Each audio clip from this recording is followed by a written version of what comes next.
আল্লাহর পরিচয়। আল্লাহর পরিচয় সম্পর্কে আপনাদের কাছে প্রথমে আমার আলোচনা। আল্লাহর পরে স্থান হলো নবীদের, নট অনলি নবীর, নবীদের আলোচনা। আল্লাহর পরিচয় হলো মোট চারটি। কয়টি বাবা? চারটি। আল্লাহর পরে স্থান হলো নবীদের। নবী শব্দের অর্থটা কি? সহজ সরল ভাষায় বলছি, নবী শব্দের অর্থ হলো সাংবাদিক, আর নাবা শব্দের অর্থ হলো সংবাদ। ইংরেজিতে বলে নিউজ।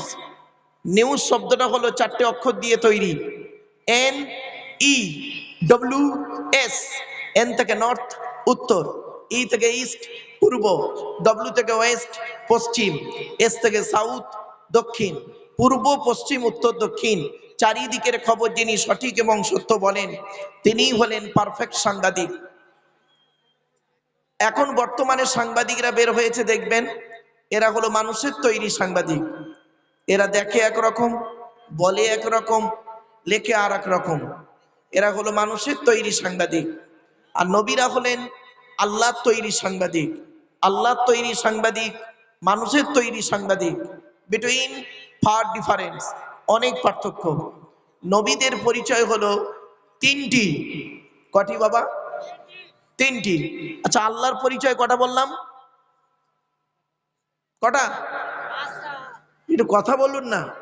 আরে মালদা জেলার মানুষ, আপনারা তো সব জীবনী শোনা মানুষ নাকি? এই মালদা জেলায় বেশি জীবনী হয়, খালি জীবনী হয়। তো আজকে একটু কোরআন হাদিসের আলোচনা শুনুন না, আমার সঙ্গে একটু কথা বলুন, কোঅপারেট করুন। লস হবে না বাবা, লস হবে না ইনশাল্লাহ। আল্লাহর কোরআন কোনোদিন কাউকে ঠকায় না। আমি চাই আমার কথা আপনাদের কানে স্পষ্টভাবে পৌঁছাক। আল্লাহর পরিচয় হলো চারটে, নবীদের পরিচয় হলো তিনটে, আমাদের পরিচয় হলো টোটাল কোরআনে আছে মাত্র দুটো। কটা? দুটো। তাহলে তিনটে টপিকস পেলাম। আল্লাহর পরিচয় নিয়ে আলোচনা হবে, নবীদের পরিচয় নিয়ে আলোচনা হবে, আমাদের পরিচয় নিয়ে আলোচনা হবে। 4 নাম্বার আলোচনাটি কি হবে? দি হলি কোরআন ভার্সেস মডার্ন সায়েন্স, কোরআনের সঙ্গে আধুনিক বিজ্ঞানের সম্পর্ক। আজ একটা একটা করে আপনাদের কাছে তুলে ধরবো। আর 5 নাম্বার টপিকসটি হবে কি, যেহেতু আমি একটা শিক্ষা প্রতিষ্ঠানে এসেছি, শিক্ষা সম্পর্কে আলোচনা হবে। What is the definition of education? Education কাকে বলে? E D U C A T I O N. এক একটা লেটারে এক একটা গুণাগুণ আছে, তবেই তাকে এডুকেশন বা শিক্ষা বলে। ই থেকে ইগারলি, ডি থেকে ডেভেলপমেন্ট, ইউ থেকে ইউনিভার্সাল, সি থেকে ক্যাপাবিলিটি, এ থেকে অ্যাক্টিভ, টি থেকে টলারেন্স, আই থেকে ইন্টেলিজেন্ট, ও থেকে ওবিডিয়েন্স, এন থেকে ন্যাচারাল। এতগুলো গুণে গুণান্বিত বস্তুকে বলা হয় এডুকেশন বা শিক্ষা। শিক্ষাটা নেবে কে? যে নেবে তাকে বলা হয় স্টুডেন্ট। Hui is student? কোন ছেলেটাকে স্টুডেন্ট বলে? ওই 10টায় গেল, 4টেই এলো, আমতলা জামতলা বুড়ির বেলতলা পাঁচতলা, ইকোপার নিকোপার চিড়িয়াখানা ভিক্টোরিয়া জাদুঘর তারামণ্ডল নদীর পার্কে বসে একটু প্রেম নিবেদন করলো, সারা বছর পড়লো না, পরীক্ষার খাতায় টুকলি বা চুরি করলো, আর স্যার ধরলো ছুরি মারলো, ওরে কোনোদিন স্টুডেন্ট বলে না। স্টুডেন্ট হতে গেলে কতগুলো গুণ থাকতে হবে? S T U D E N T. এক একটা লেটারে এক একটা গুণাগুণ আছে, তবেই তাকে স্টুডেন্ট বলে। এস থেকে স্টাডি, টি থেকে ট্রুথফুল, ইউ থেকে ইউনিটি বা আনকমন, ডি থেকে ডেভোনিয়াস, ই থেকে এফিসিয়েন্ট, এন থেকে নোবেল, টি থেকে টিপটপ। এতগুলো গুণে গুণান্বিত ব্যক্তিকে বলা হয় স্টুডেন্ট, যাকে তাকে স্টুডেন্ট বলে না। শিক্ষাটা দেবে কে? যিনি দেবেন তাকে বলা হয় teacher. Who is teacher? T E A C H E আর।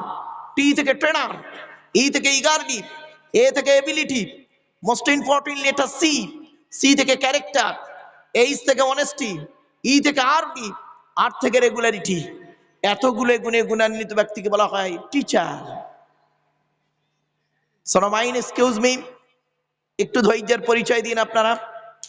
আমি চেষ্টা করব আপনাদেরকে একটু বোঝানোর জন্য। বাবা, আল্লাহ যদি তৌফিক দান করেন, ওয়াজ শোনার লোকের অভাব, আওয়াজ শোনার লোকের অভাব নেই, মানুষ আওয়াজ শুনতে চায়, ওয়াজ শুনতে কম চায়। তো আমার কপালটা খুবই ভালো যে এতগুলো জ্ঞানী গুণী বুদ্ধিজীবী মানুষদের কাছে আমার মতো একজন অযোগ্য, যার কোনো ইলিম নেই, কোনো জ্ঞান নেই, আল্লাহ পাক আনিয়েছেন।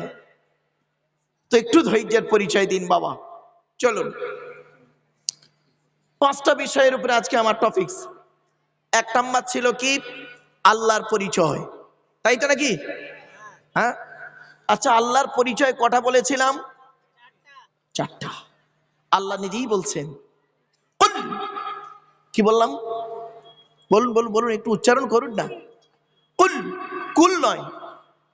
কওয়ালা ইয়াকুলু থেকে কুল মানে বলো, আর আকালা ইয়াকুলু থেকে কুল মানে গেল বা খাও। এজন্য যে ইমামের কোরআন পড়া সহি নাই, ওর পিছনে নামাজ পড়াটাও সহি হবে বলে মনে হয় না। যে কোরআনকে সহি করে পড়তে হবে, উচ্চারণের পার্থক্য হলে মানেও পার্থক্য।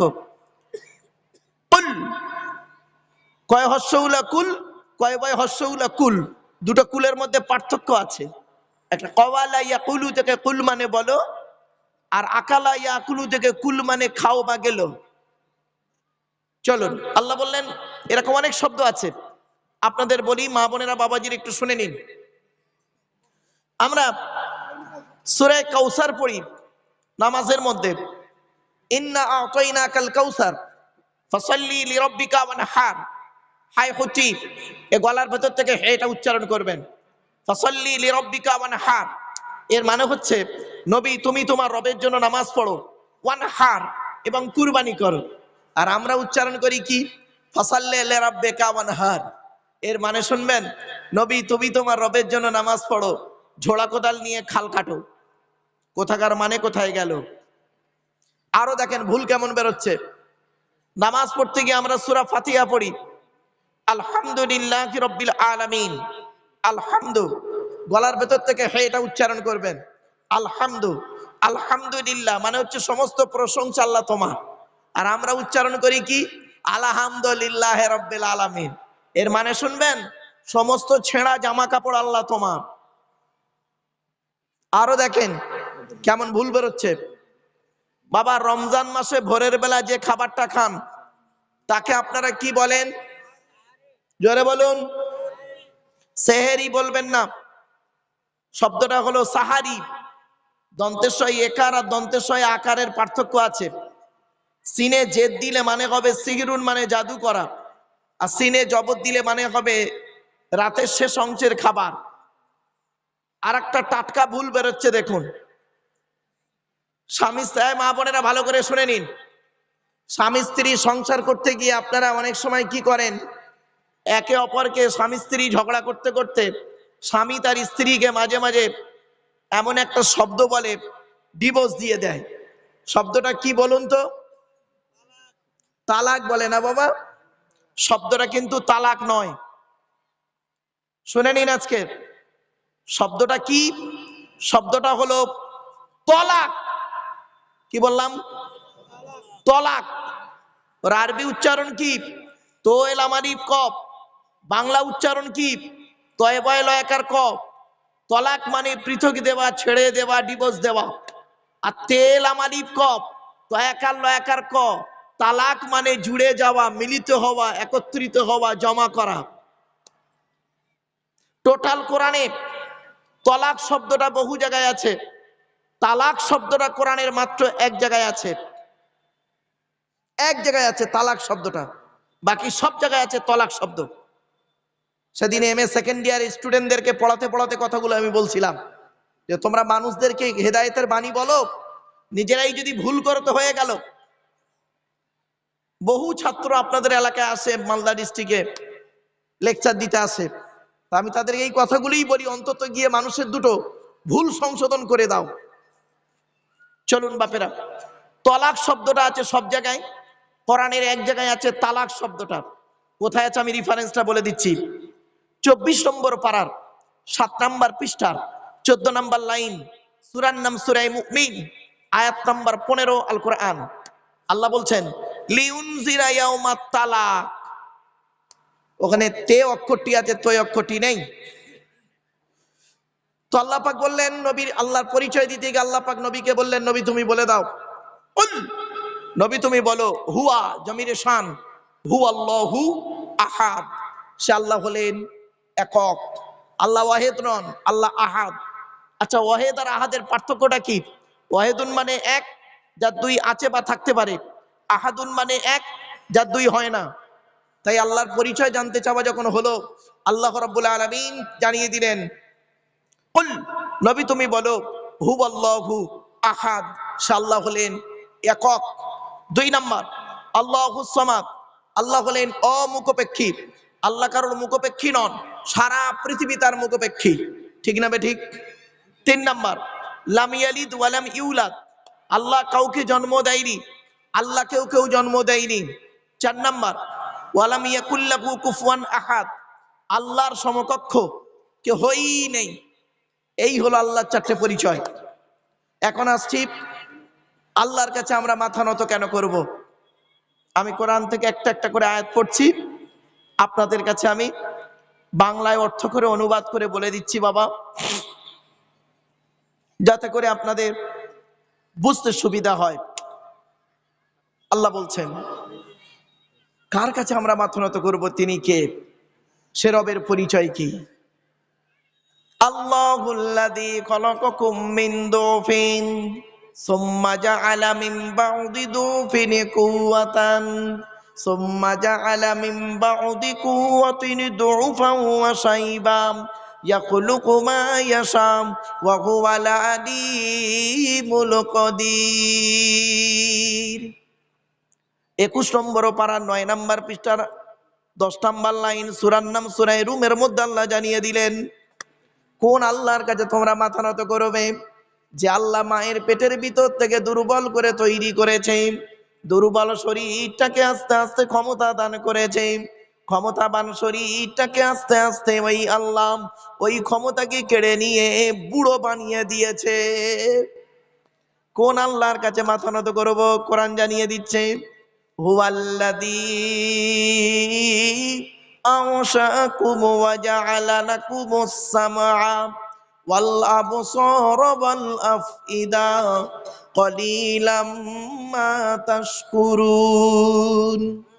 18 নম্বর পারা 6 নম্বর পৃষ্ঠার 7 নম্বর লাইন, সূরার নাম সূরা মুমিনুনের 78 নম্বর আয়াত, কোরআন জানিয়ে দিয়েছে, কোন আল্লাহর কাছে তোমরা মাথা নত করবে?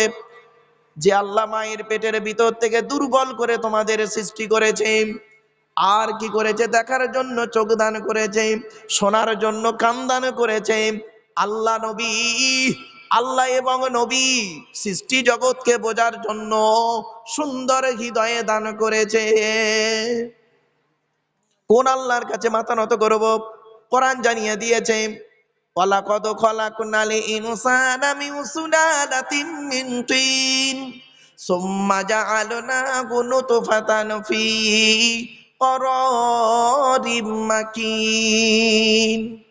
12 নম্বর পারার 1 নম্বর পৃষ্ঠার 12 নম্বর 18 নম্বর পারার 1 নম্বর পৃষ্ঠার 12 নম্বর লাইন, সূরার নাম সূরা মুমিনুন, কোরআন জানিয়ে দিয়েছেন, আমি আল্লাহ মাটির নির্যাস থেকে মানুষকে তৈরি করেছি, বাপ আর মায়ের মিলনের মাধ্যমে ওই পানিটাকে আমি আল্লাহ তোর মায়ের পেটের ডাইসে সুন্দর করে রেখে দিয়েছি।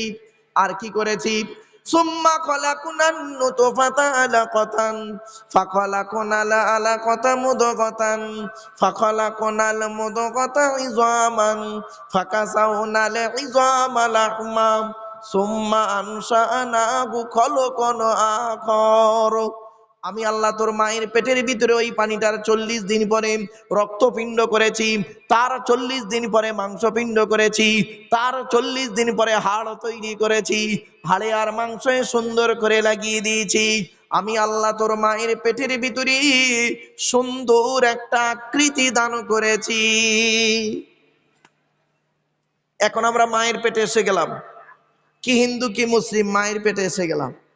খাওয়াবার দায়িত্ব কার? আরে ভাই বলুন না একটু, খাওয়াবার দায়িত্ব কার? ওয়ামা মিন দাব্বাতিন ফিল আরদি ইল্লা আলাল্লাহি রিজকুহা ওয়া ইয়ালামু মুস্তাকাররাহা ওয়া মুস্তাওদাআহা কুল্লুন ফি কিতাবিম মুবিন। 12 নম্বর পারার 1 নম্বর পৃষ্ঠার 1 নম্বর লাইন, সূরার নাম সূরা হুদের 6 নম্বর আয়াত। আল্লাহ বলে, দুনিয়ার মানুষ শোন, এই পৃথিবীর জমিনে এমন কোন প্রাণী নেই রে যার খাবারের দায়িত্ব আমি আল্লাহ নিইনি। বান্দা একবার চিন্তা করে দেখিস, সকালবেলা প্রাণীগুলো খালি পেট নিয়ে বের হয়ে যায়, সন্ধ্যা যখন ঘনিয়ে আসে আমি আল্লাহ তাদের ভরা পেট নিয়ে আবারও বাসায় ফিরাইয়া দিই। যে আল্লাহ একটা হাতিকে খাওয়াতে পারে, যে আল্লাহ একটা ময়েল সাপকে খাওয়াতে পারে, যে আল্লাহ একটা পিঁপড়েকে খাওয়াতে পারে, সে আল্লাহ আমাকে আপনাকে খাওয়াতে পারে না? কিভাবে খাওয়াচ্ছে দেখি চলুন। আল্লাহ বলে, আব্দুল্লাহ গিল মারুফ, এই আব্দুল্লাহ গিল মারুফ, তুই যখন তোর মায়ের পেটের ভিতরে ছিলিস কি খাবারটা তুই খেলি? আমি আল্লাহ করলাম কি, তোর নাভির সঙ্গে মায়ের নাভিটা জুড়ে দিলাম। ইচ্ছা করলে মায়ের পেটের ভিতরে ওই পানিটাকে তোর মুখ দিয়ে খাওয়াতে পারতাম, কিন্তু না না না, ইন্নাল্লাহা ইউহিব্বুল মুতাতাহহিরিন, আমি আল্লাহ হলাম পবিত্র, তাই পবিত্র থেকে অত্যন্ত ভালোবাসি বলে মায়ের পেটের ভিতর থেকে তোদের প্রত্যেকের মুখগুলোকে পবিত্র করে পাঠিয়েছি একটাই কারণ, পৃথিবীর জমিনে এসে পবিত্র জবান দিয়ে আমি আল্লাহ, আমাকে আল্লাহ আল্লাহ বলে ডাকবি। যে আল্লাহ আমার আপনার মায়ের পেটের ভিতর থেকে মুখটাকে পবিত্র করে পাঠালো, কি হিন্দুর বাচ্চা কি মুসলমানের বাচ্চা, কি দাড়িওয়ালা কি বেদাড়িওয়ালা, কি শিক্ষিত কি অশিক্ষিত, মায়ের পেটের ভিতর থেকে এসে পবিত্র জবানটা এনে এই নিচের জিনিসটা সব সময় মুখে লেগে আছে। ঠিক না ঠিক? একটা কমন শব্দ বলে, কি বলেন? কথায় কথায় শালা বলবে, কথায় কথায় শালা। তুই কোথায় থাকিস বে শালা, মানুষ না শালা, অন্য কিছু শালা, পাগল কোথাকারে। লেখাপড়া করে চাকরি পাবি, এ শালা বক্তা কি বলছে শালা বুঝতেই পারিনি, চল শালা বাড়ি চল যাই। এই তালবের সহায়কার লয়াকার শালা, দন্তের সহায়কার লয়াকার শালা, মদানার সহায়কার লয়াকার শালা, কশালা হলো 3 শালা। দেখেছে ও যে 3 শালা, চলো বাবা একটা শালা ধরি। তালবের সহায়কার লয়াকার সালাম, এ শালা মানে স্ত্রীর ভাই শালা নয়, ওটা হলো শ্যালক থেকে সালাম।